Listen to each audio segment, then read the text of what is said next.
फालतू बात अगर कोई है तो आनंद, आत्मा, परमात्मा, इससे फालतू बात कुछ नहीं है। जिसको कुछ नहीं, जिसको कुछ करना नहीं है ना, बस वो यही बोलता रहता है। हाँ, बस वो यही करता रहता है, जाता है आत्मा की बात करता है, आनंद चाहिए, परमात्मा चाहिए। जैसे उनके बाप की बपौती है, तुम्हें दे देंगे परमात्मा को। हाँ, परमात्मा ने उनके साथ एग्रीमेंट करवाया है, तुम जिसको चाहो मुझे दे देना। हाँ, उनका बाप भी देखा है क्या परमात्मा को? हाँ, उनका बाप देखा है क्या परमात्मा को? हाँ, फिर आत्मा को उनके बाप ने देखा है क्या? जो तुम उनसे जाके कह रहे हो मुझे आत्मा का दर्शन कराओ, उनके बाप ने देखा है? हाँ, जिसने देखा वो बोलता नहीं, वो बधिर हो जाता है, क्या ही बोलेगा उसके बारे में।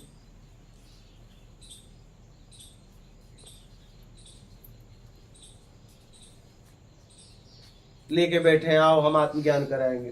उनके बाप को हुआ है क्या? उनको हुआ है क्या?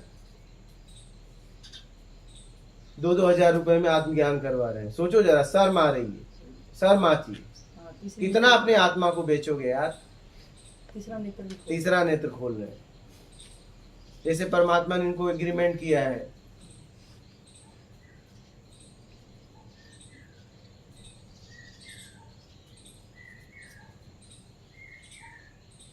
इसलिए मूल बात को समझ लो। आपको ताकत मिला है, धन की ताकत, तन की ताकत, ज्ञान की ताकत, उसकी दुनिया में कुछ करो, बस बात खत्म। हाँ,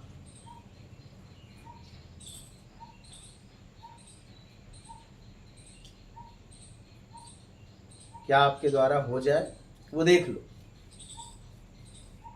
अरे पहले अपनी ताकत तो खत्म करो। क्या आप अपनी ताकत तो खत्म करो। जब सब खत्म होगा तभी आप अपने आप में स्थिर हो पाओगे ना। फिर अपनी ताकत तो खत्म करो भैया।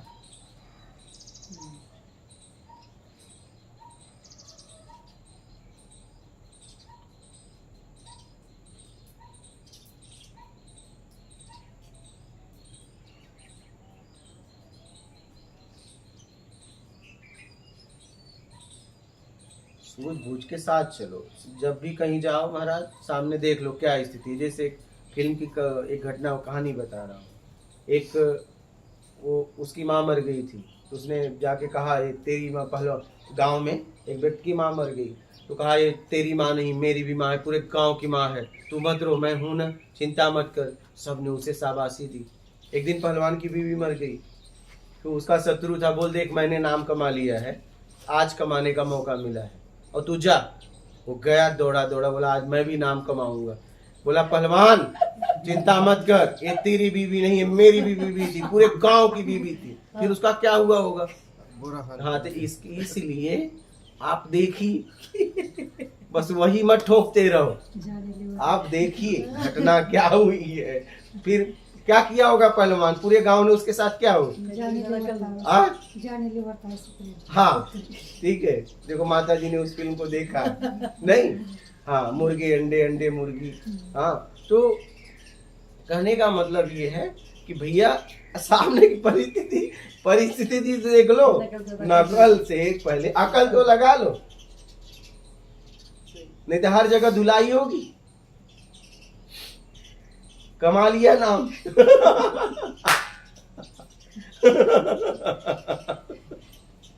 इसलिए नाम कमाने के चक्कर में इतने पागल मत हो जाओ, पहले अकल तो लगाओ।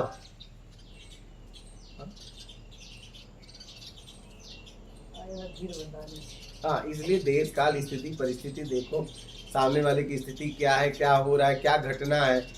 हाँ, सब देख के बातचीत करो, अपना कल्याण करो, कुछ काम करो। क्या इस जगत में आए हो, कुछ करो, उसकी दुनिया में कुछ सहयोग दे के जाओ। कर्ता का अधिकार दिया है, उसने ताकत दी है, तो उसका उपयोग करो ना उसकी दुनिया में। और उसी दुनिया में नहीं करेंगे तो इधर उधर भी मचाएंगे, क्योंकि वो भाई- तीनों चीज तो है भाई नहीं। ताकत तो है ही है। हाँ। या तो तुम उसकी दुनिया में खर्च करो या तो अपनी दुनिया में खर्च करो, और इधर उधर भी और आपकी दुनिया में खर्च करोगे तो उसका परिणाम आपको पता है। भयंकर ही आने वाला है। ठीक है कि भाई बेईमान को ताकतवर बनाओगे तो बेईमान तो बेईमानी करेंगे। तो आप देखो कि आपका परिवार जिसको ताकत दे के आ रहे हो क्या उस लायक है या नहीं है, क्योंकि ताकत आप वहां दो जहां सदुपयोग हो। बिल्कुल सही। आपका बेटा आपकी बेटी उस लायक है क्या, सच में ईमानदारी से जीवन जी रहे हैं, तो आप उन्हें अपना कमाया हुआ धन दौलत शरीर की ताकत आप ज्ञान दो, नहीं तो मत दो, क्योंकि वो पतन करेगा, उसका भी होगा और आपने ताकत दी तो आप भी जिम्मेदार हो। और समाज भी बहुत पतन करेगा। हाँ, इसलिए अगर वो लड़का इस लायक है तो उसे दो, नहीं तो जहां देखो ये जाके खुश जरूरतमंद की सेवा करो, या तो जहां कोई कर रहा है उसमें लगा दो। बस बस बस तो देने की भी क्या जरूरत है, हाँ। वो लायक होगा तो खुद ही कमा लेगा ना। जब आपने कमाया तो वो भी कमा लेगा। वही अब 60 साल तक देश को लूटा और कह रहे हो कि अब मुझे बैराग जगह है। अच्छा क्या हुआ, मैं सब कुछ छोड़ के आ गया, सारा तिजोरी का माल बेटे को दे दिया, सब कुछ छोड़ के आ गए, अब क्या करेंगे, अब भजन करेंगे। अरे तुम बोझ हो, तो अब तुम क्या भजन करोगे यार, पूरी जिंदगी तुमने बेईमानी की, अब तुम भजन करोगे। आते तो सारा माल लेके आते कि बेईमानी का ये माल है और ये मैं हूं, सही ठीक है, अब इसका बताओ क्या करूं। सही तब वो व्यक्ति बताता सही। कि ये तेरा बेईमानी पूरी जिंदगी की बेईमानी का माल है और तू है। तब वो बताता कि एक काम कर भैया, कहीं पूरी तरह सत्कर्म में लगा दे, तब तेरा कुछ हो सकता था। अब तुमने अपने पुत्र को माल दे दिया, अब तुम 60 साल के बाद तुम्हें बैराग जगा है, अब तुम दुनिया पे बोझ हो कि बैराग हो। अभी एक व्यक्ति मुझे मिला था, तो देवास के यही मिलना हुआ था, देवास के थे, वो घर पे ले गए, बोले आप भजन करूंगा। बोला भजन करोगे तो रोटी कहाँ से आएगी, बोले कोई भी देगा। बोला पूरी जिंदगी कमा के परिवार को दिया, अब तुम 60 साल के बाद तुम भजन करने जा रहे हो, समाज का खाओगे तो भरोगे कहाँ से भाई, कहाँ से भरेगा तू। जब तेरी जवानी थी तो तूने अपने परिवार को दे दिया। तो मेरा कहना है कि तू कुटिया बना और परिवार से बोल कि हर महीने इतना बेच, और वो भी तुम अपने कल्याण के लिए निकल रहे हो। ऐसा भी नहीं कि 60 साल के बाद बैराग जगह है कि समाज के लिए कुछ करूंगा, नहीं, अब अपना आत्मिक कल्याण करूंगा। तुम अपना आत्मिक कल्याण करेगा तो रोटी कहां से आएगी, क्योंकि तू अपना आत्मिक कल्याण करेगा ना, अब जगत के लिए कुछ काम नहीं करेगा तो ये रोटी कहां से आएगी बता, व्यवस्था कहां से आएगी। हमने उसको बताया फिर, आप भी गए तो भरपाई कैसे करेंगे, ये भी बात। हाँ अगर आ भी गई रोटी तो उसकी भरपाई भी करनी नहीं, रोटी तो आएगी, रोटी तो आएगी। हाँ। रोटी तो इस दुनिया में तुम कहीं भी चले जाओ, बस ऐसे बोलो रोटी मिल जाएगी। इतनी मानवता है दुनिया में, किसी कोने में।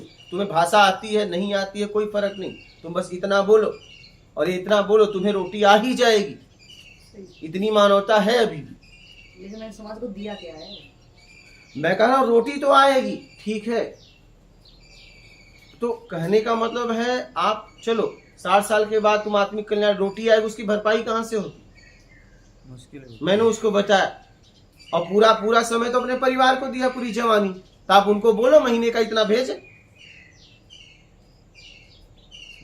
अगर नहीं भेजते हैं तो पूरी प्रॉपर्टी बेच के सत्कर्म में लगा दो कहीं, जहां लोग सेवा कर रहे हो, या तो तुम ही लेके बैठ जाओ कहीं, खोल दो भंडारा, निःशुल्क भोजन रहने की व्यवस्था, आओ खाओ, जरूरतमंद आए और खा के जाए, लुटा दो, खत्म करो। लेकिन नहीं, सारा माल बेटे को देने के बाद बैराग जग गया क्या कि चलो अब आत्मिक कल्याण करेंगे। माल अब बेईमानी किया उसका क्या हो, नहीं हम तो सब छोड़ के आए। अरे सब सुरक्षित दे के आए हो, छोड़ के कहां आए हो। कुछ उधारी भी बाकी है, बेटे को बता के आए हो लेना, अगर नहीं दे तो मैं आऊंगा, यहाँ मैं साधना कर रहा हूं, आ जाना, मैं लेने आऊंगा। हाँ, इतना तक बता के आए हो, क्या बात कर रहे हो, छोड़ के आए हो तुम। छोड़ना खाने का काम समझते हो क्या, तुम एकदम सुरक्षित करके आए हो, एक एक रुपया पूरा पेपर पे साइन वाइन सब कुछ करके आए हो, पूरा एकदम छोड़ने वाला निकलता है, खट से निकलता है। तुमने पूरी प्लानिंग से छोड़ा नहीं है, पूरी व्यवस्थित रखा है।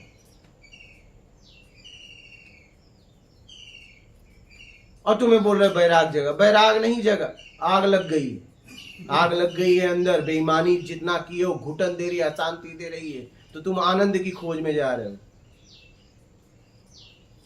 इसीलिए देखो, मैं कहता हूं एकांत में बैठो दिन भर, अब तुम्हें पता चलेगा तुमने क्या क्या किया।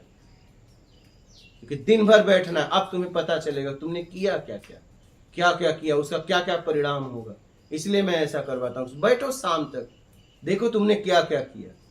पहले क्या क्या किया वो तो दिखे तुम्हें, तब तुम अपने आप को निकाल पाओगे। ऐसे ही थोड़ी ना आनंद में हो जाओगे। पहले क्या क्या किया वो तो देखो, बैठो। साधना क्या होता है मैं तुम्हें बताऊंगा, पहले बैठो और देखो तुमने क्या क्या किया। सामने तो आना चाहिए सब। इसीलिए देखो मैं इनको सेवा ही नहीं देता, बस तुम देखो तुमने क्या क्या किया, कैसे कैसे क्या क्या किया, देखो उसको। देखोगे तभी निकाल पाओगे ना। पहले देखो, पश्चाताप होगा, घुटन होगी, आत्मग्लानि होगी अपने कर्म पे, सब सामने आने वाला है। ऐसे ही थोड़ी निकल जाओगे। माल खाए उसकी भरपाई कौन करेगा? बिना बिल चुकाए जाओगे क्या? यहां कोई भी दुनिया में आए सबको अपना हिसाब किताब देना पड़ता है। चाहे वो राम हो, चाहे कृष्ण हो, चाहे बुद्ध हो, चाहे महावीर हो, चाहे रामकृष्ण परमहंस हो, संत रविदास हो, कोई भी हो, मैं हूं, आप है। यहाँ पे प्रकृति किसी को नहीं छोड़ती, किसी को नहीं छोड़ी है। यहाँ का सिस्टम गजब है, सबको दंड मिलता है, सबको सबको। सृष्टि ही ऐसी है, यहाँ कोई बच ही नहीं सकता। एक कर्म भूमि है, यहाँ आपने जैसा किया वैसा परिणाम भोग के जाना ही पड़ेगा। आप चाहे कोई भी हो, कोई भी हो, उससे कोई फर्क नहीं पड़ता है।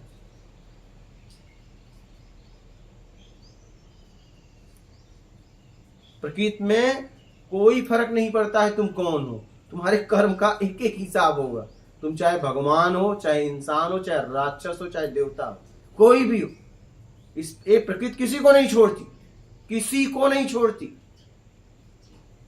ये प्रकृति का नियम है। तुम यहां चालाकी मत करो, यहां किसी की चालाकी नहीं चली है, किसी की नहीं। सबको अपने कर्म का फल भोगना पड़ता है, चाहे कोई भी हो, कोई भी हो। इतिहास उठाकर देख लो, सबको भुगतना पड़ा है, सबको। जिसके सहारे तुम्हें आश्वासन दिया जा रहा है ना, वो तो खुद सड़ के गए। क्या उनका परिवार तक नहीं बचा, तो तुम्हें क्या बचा लेंगे? किसी का भी नाम ले लो इतिहास में, कोई बचा है क्या? फिर तुम बचने क्यों जाते हो? यार कुछ हवन करा दो, यज्ञ करा दो, माला पहना दो, हमें बचा लो। अरे वो खुद नहीं बचा है जिसके सहारे वो बोल रहा है। इतनी बात तुम्हें समझ में नहीं आती, घुसती है कि जिसके सहारे वो व्यक्ति बता रहा है कि मैं तुम्हें बचा लूंगा, वो खुद नहीं बचा है। जब वो खुद नहीं बचा है तो बताओ, अच्छा तुम कैसे बच जाओगे? उसने अपने परिवार को नहीं बचाया, उसने अपने परिवार को नहीं बचाया।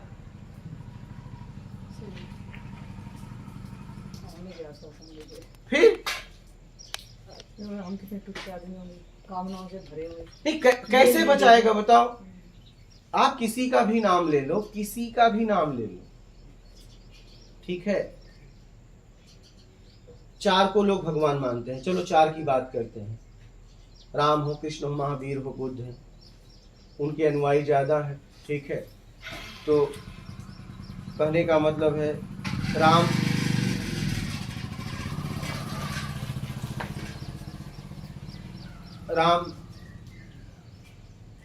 के पिता वो साधारण पिता का श्राप लगा, श्रवण के पिता का, मैं पितृ वियोग में तड़प के मरा, तुम भी मरोगे। राम बचा पाए?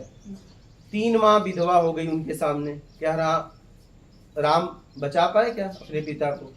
ठीक है। इसके बाद अब कृष्ण का लिया, उनका भांजा उनके सामने ही मारा गया। नहीं, वो मौजूद थे सामने, मतलब वो मौजूद थे ना। अभिमन्यु को बचा पाए क्या?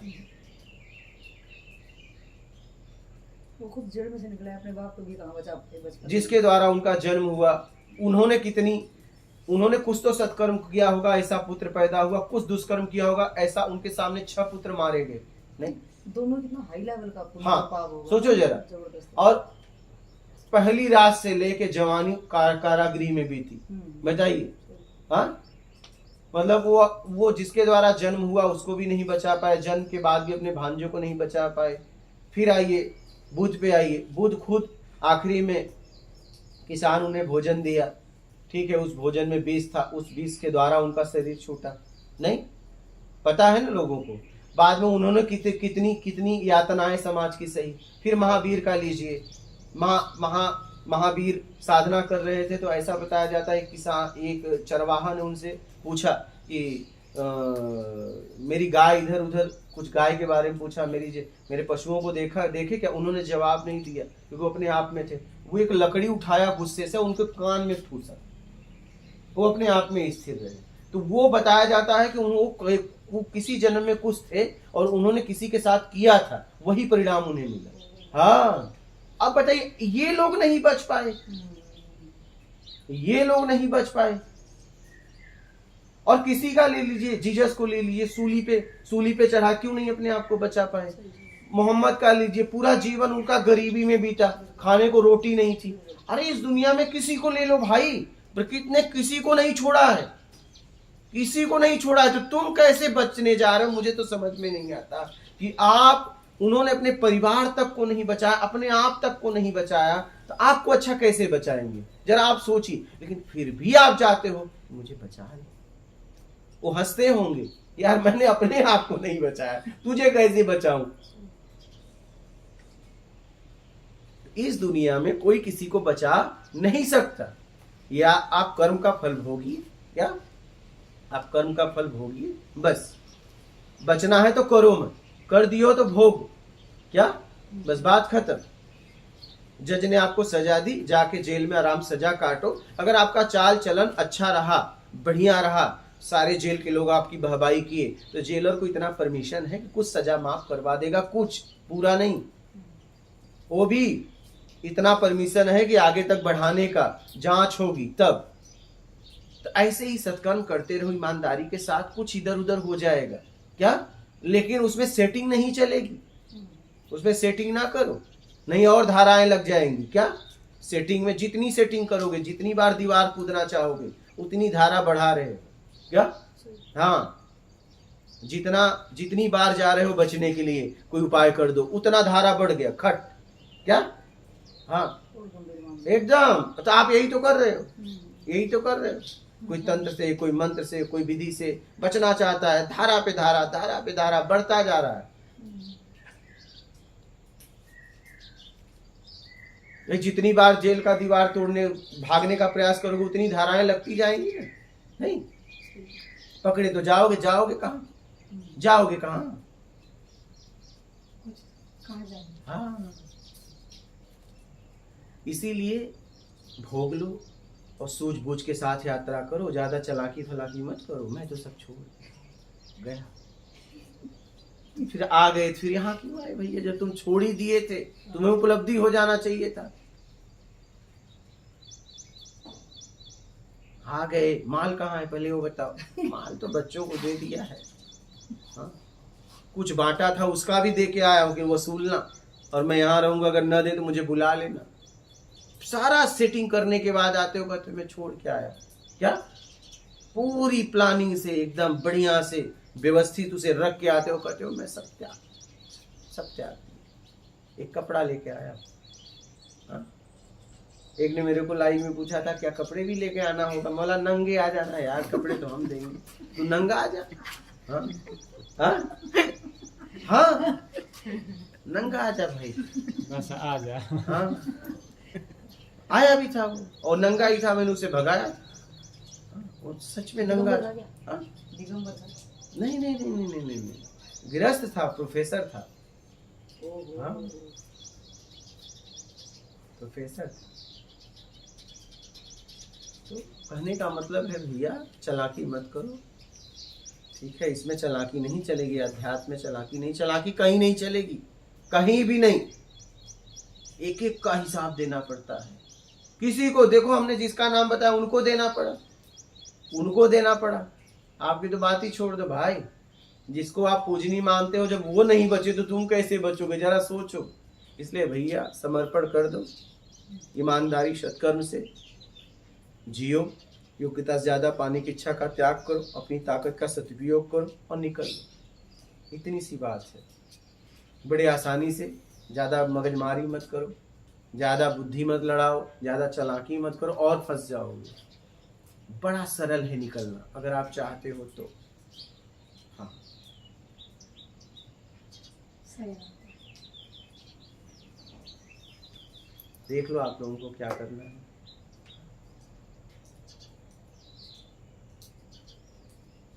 ठीक है, बोलिए महाराज जी, कुछ बोलना है?